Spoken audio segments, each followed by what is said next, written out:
if you are new to gardening or just new to greenhouses, we're going to talk today about some of the things you need to know to be super successful with them from the start. These are things I really wish I had known and I kind of just failed through by doing all the wrong things. So today we're going to talk exactly how to start with a greenhouse, whether it's a permanent one like the one that I'm in, or if it's a more temporary style, how to start out and get success with your greenhouse and some of the common mistakes that you can avoid. So if you're ready to learn from my mistakes and do as I say, not as I do, this video is for you. We are going to make sure that you get started off correctly with your greenhouse.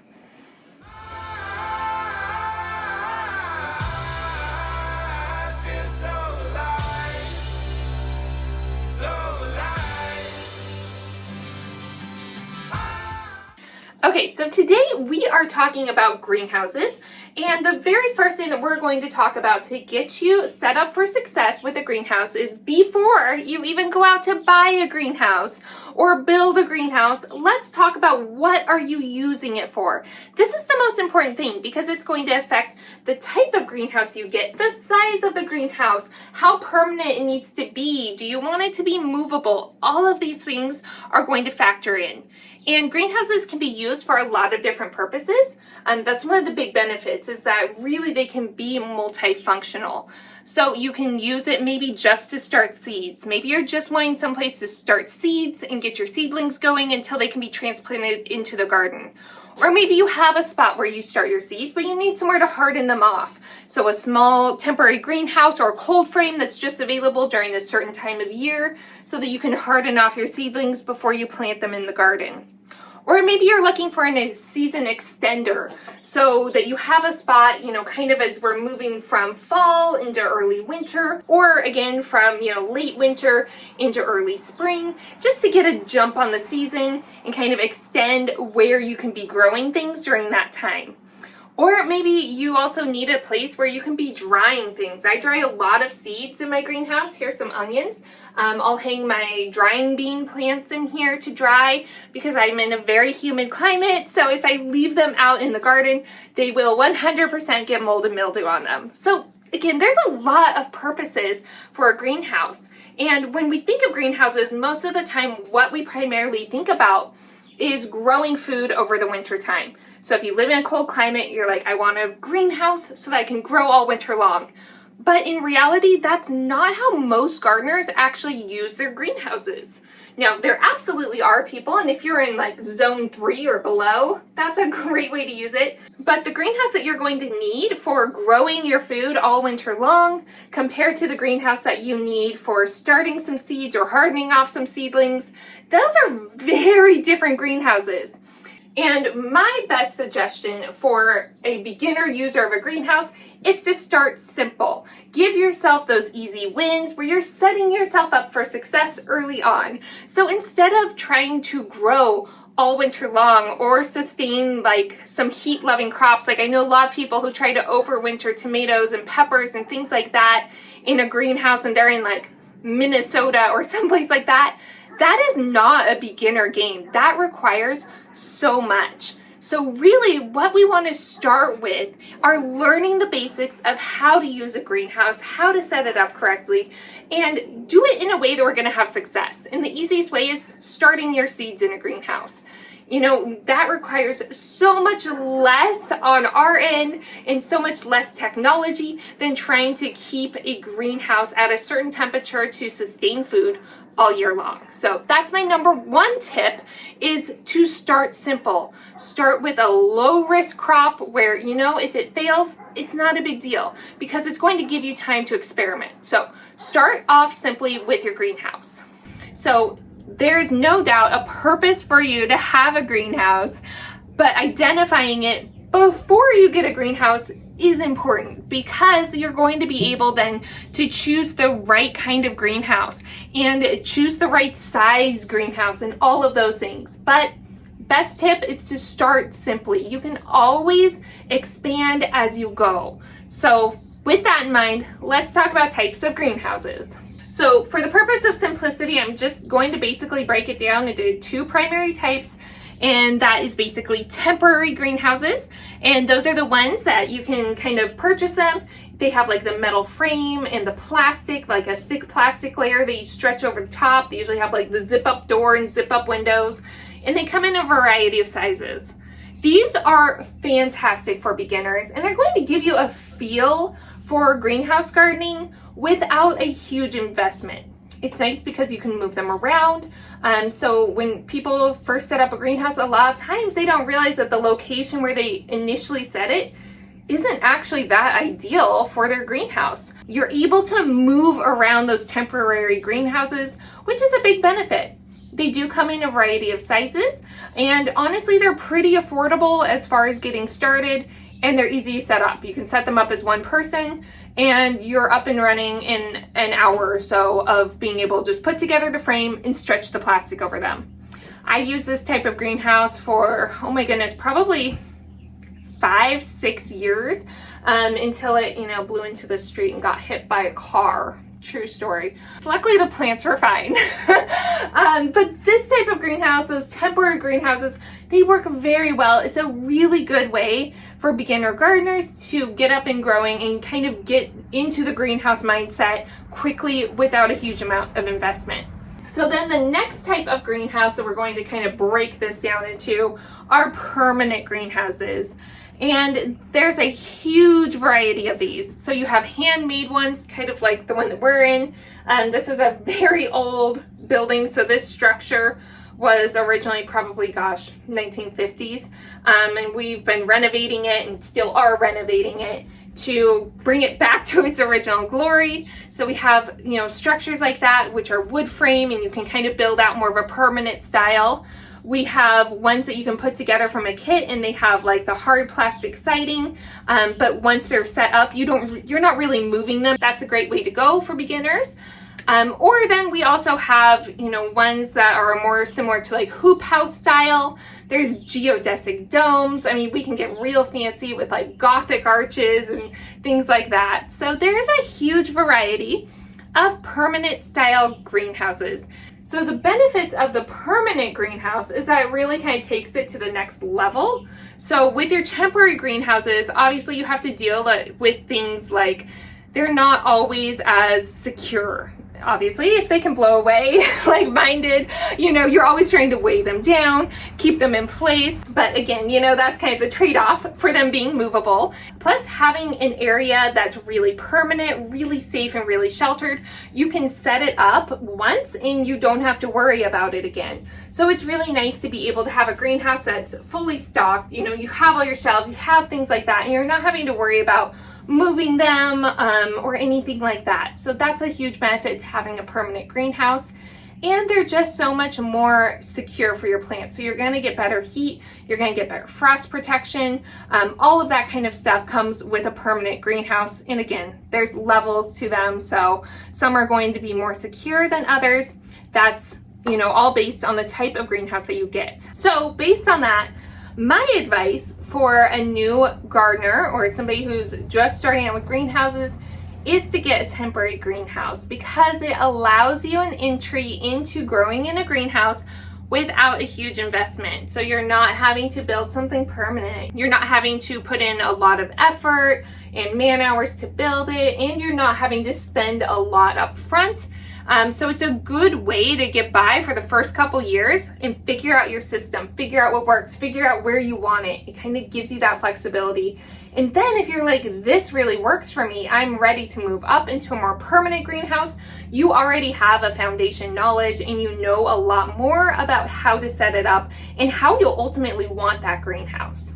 All right, now let's talk about location, because especially if you are building a permanent greenhouse, you want to choose the right location. And even if you're starting out with a temporary greenhouse, it's still important to choose a really good location. So the first thing to think about is whether you want your greenhouse attached to another building.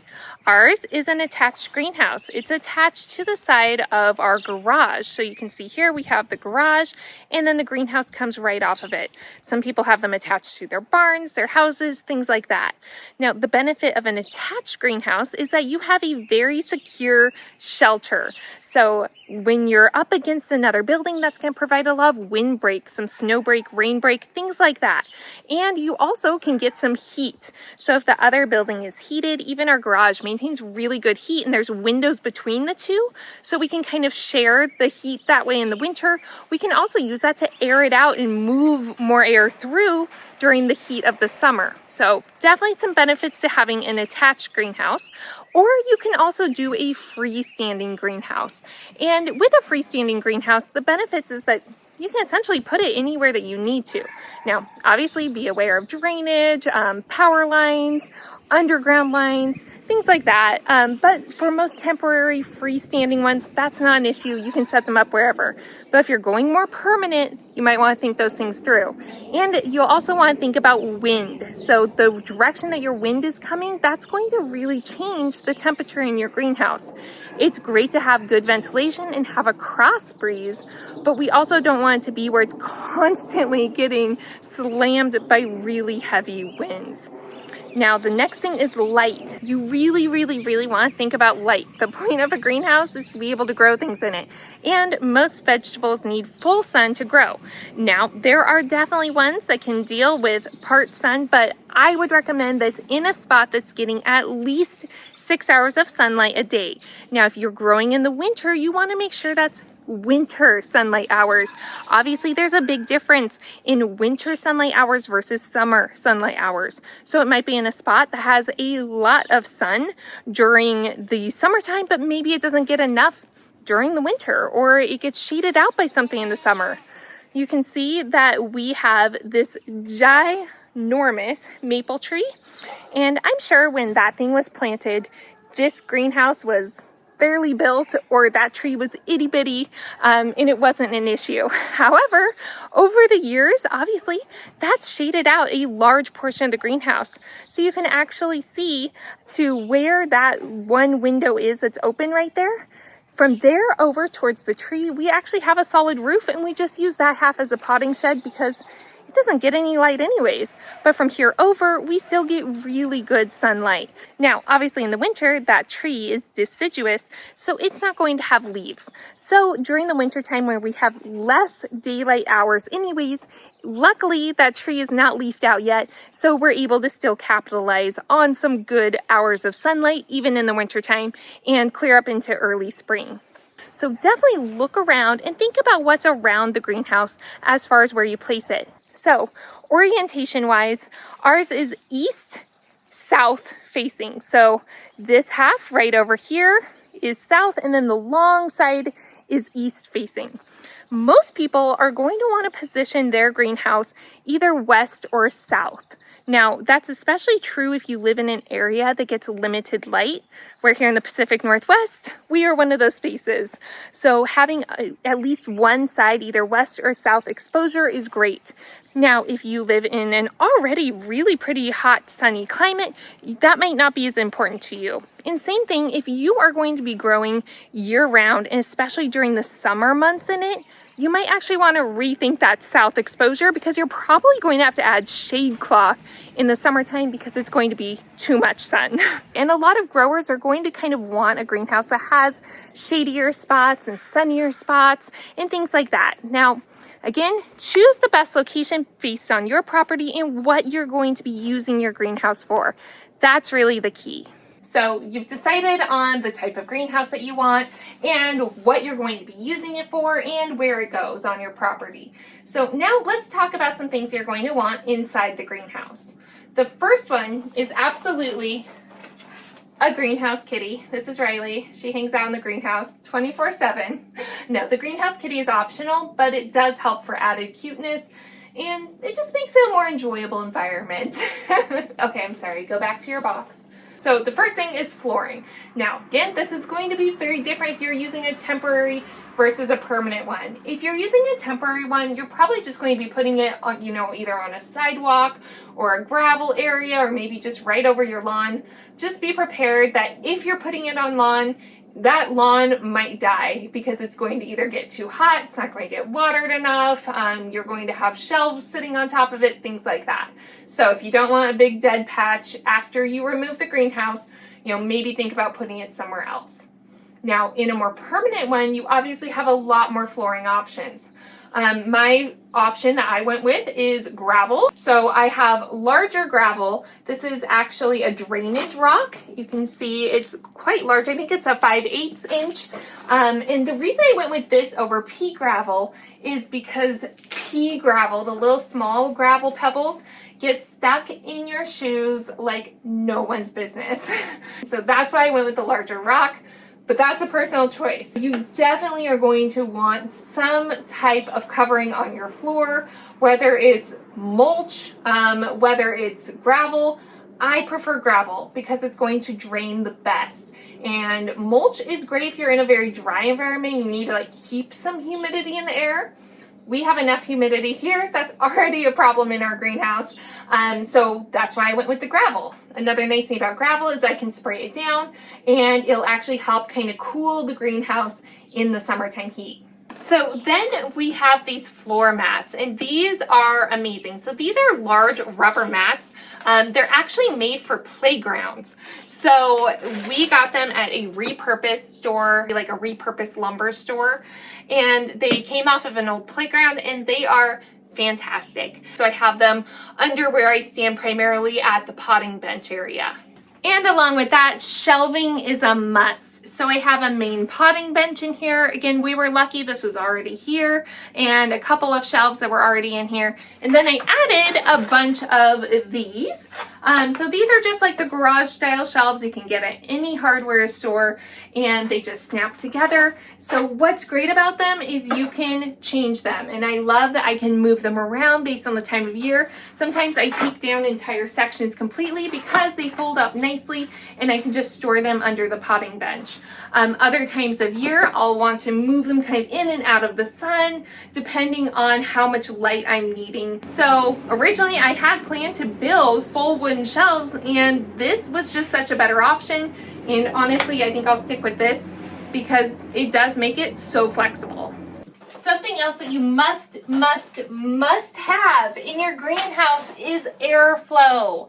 There is nothing that fungal issues love more than a humid, muggy environment where the air just sits. So having windows that open, I only have 2 in here that open, but having some window that either rolls up or opens, depending on your style of greenhouse, is a must. You want airflow.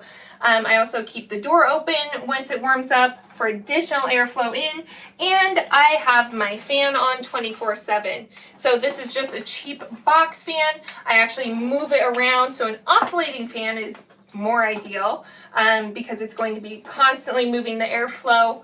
But I don't know, I'm just too cheap to go buy one, I guess. Fans are expensive these days, but worth it. So even if it's just a cheap box fan, and then every day or so I kind of move it to a new position so that all of the plants are getting good airflow. And what that's going to do is keep down all of the issues of moisture on the leaves, which is going to lead to fungal issues, powdery mildew, things like that. And then also with your soil. If we have constantly wet soil, we are going to have a lot of fungal gnats and issues like that.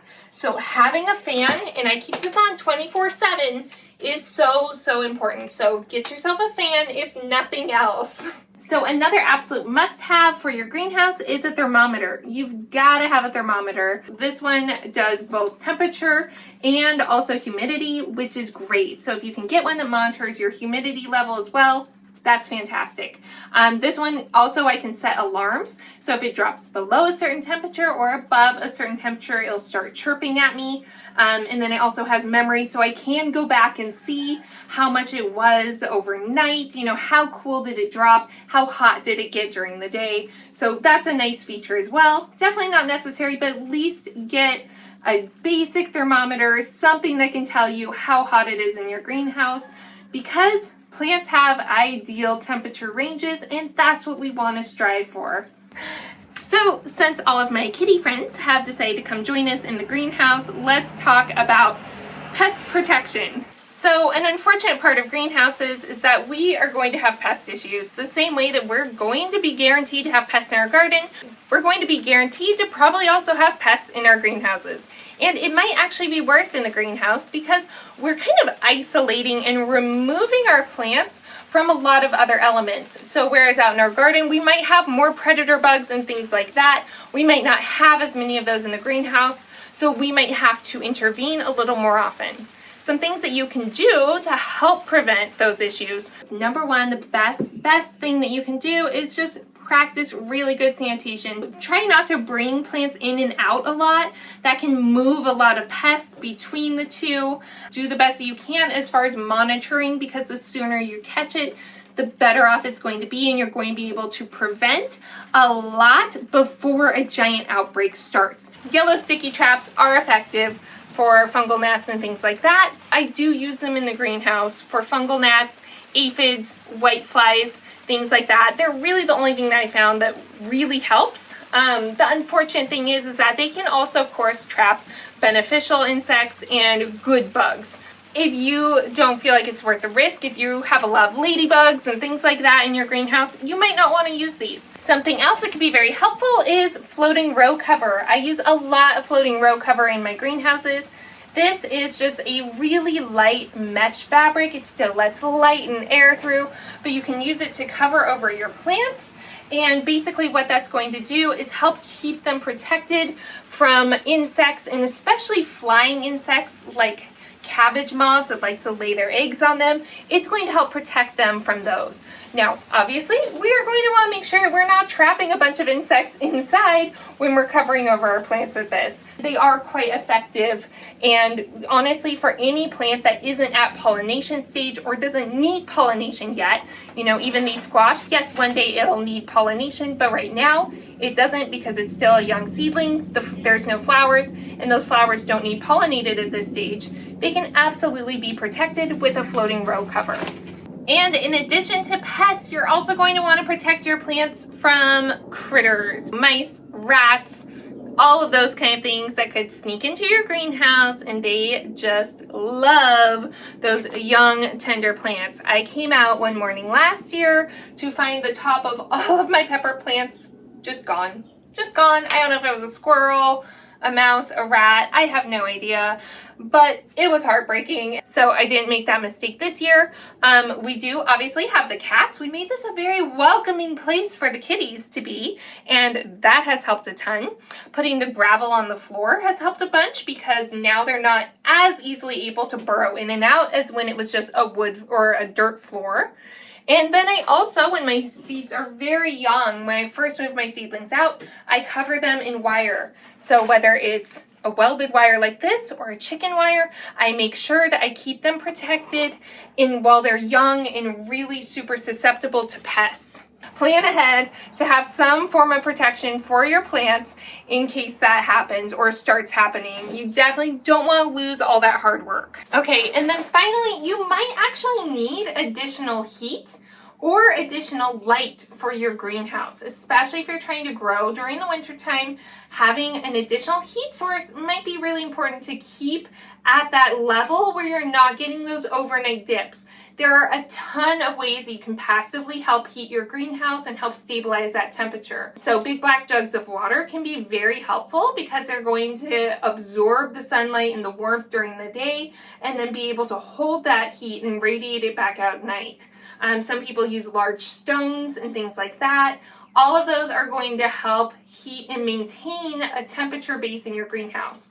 And then obviously you can use supplemental heaters as well. So I just use a little space heater. These are like the little ones that you put under your desk. It is a new one, so it's really safe. It has the tipping feature.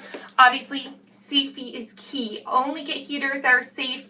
I don't have this on the ground. I have it up, and I actually place it behind the fan. So I have the heater and then the fan so that the fan can help distribute the heat even further.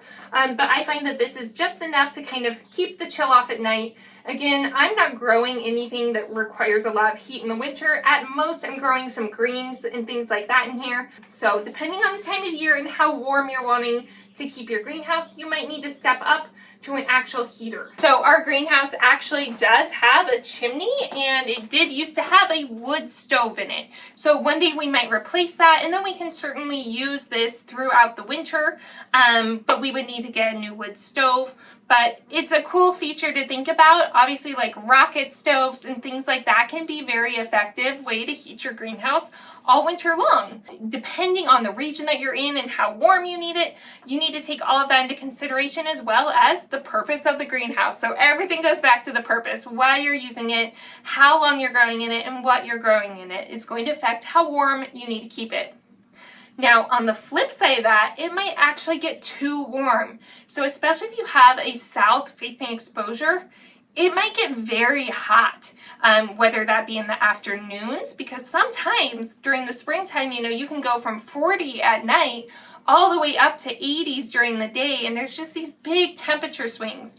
So having some shade cloths or an umbrella or something like that that you can use to shade the roof is going to be hugely helpful. So if you're thinking about growing in your greenhouse in the summer, I would suggest having some shade cloth on hand that you can stretch over the roof or over the side walls to give it a little bit of additional shade. You can also use plants. So if you have large plants, again, we kind of talked about the tree outside. So maybe in the summertime when it's the hottest, you have some deciduous bushes on the south side. They're going to give it some afternoon shade, and it's still going to get plenty of sunlight hours during the rest of the day. In addition to shade, you can also use water to cool your greenhouse. So spraying down the floor is going to help cool it in the afternoons. All of those kind of things are going to help. And then of course, airflow. It all comes back to airflow being really, really important. So make sure you have a fan, make sure you have a cross breeze, make sure you have some windows that are open. That's going to be vital to maintaining a proper temperature in the summertime in your greenhouse. And along those same lines, light might be an issue as well. Some plants do really good and need the full 8 to 10 hours of sun. They want heat.